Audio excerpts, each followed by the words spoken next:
அன்பான பிள்ளைகளுக்கு என்னுடைய அன்பான வணக்கம்.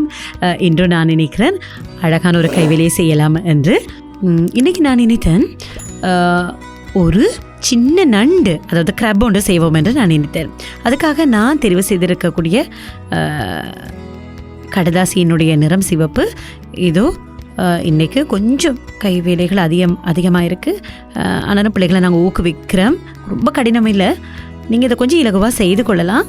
இதோ இதை கடதாசி எப்படி எப்போதுமே மடிப்பது போல தான் இரண்டாக இப்படி முக்கோண அமைப்பில் மடித்து கொள்ள வேணும். இதை திருப்பி மற்ற பக்கத்துலேயும் இப்படி மடித்து கொள்ளணும். சரியா? சரி, இப்போ பாருங்க, 4 பக்கமும் கோடுகள் இருக்குது தானே, அதை மற்ற பக்கம் திருப்பி இப்படி ஏதோ இரண்டா நீள் சதுரம் வர மாதிரி இப்படி இரண்டா மடித்து கொள்ள வேணும். அதே போல் மற்ற பக்கமும் இப்படி இதோ மடித்து கொள்ள வேண்டும்.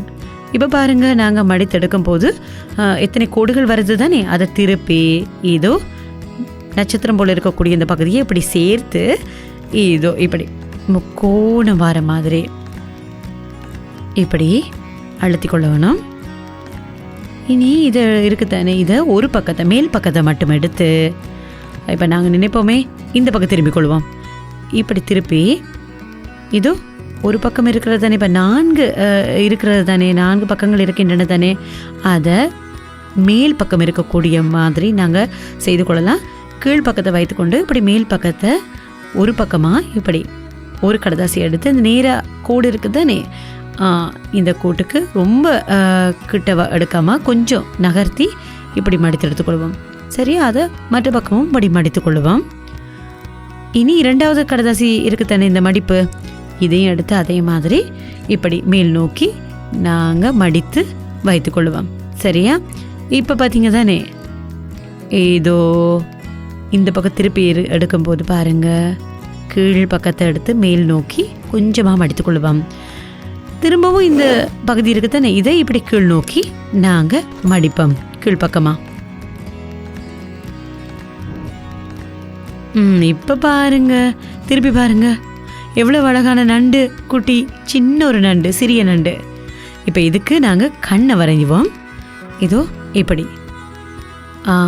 நான்டா நிறைய பெருசாக வரைய மாட்டேன், ஆனால் எங்களுடைய பிள்ளைகள் வந்து ரொம்ப அழகழகாக வரையக்கூடியவங்க.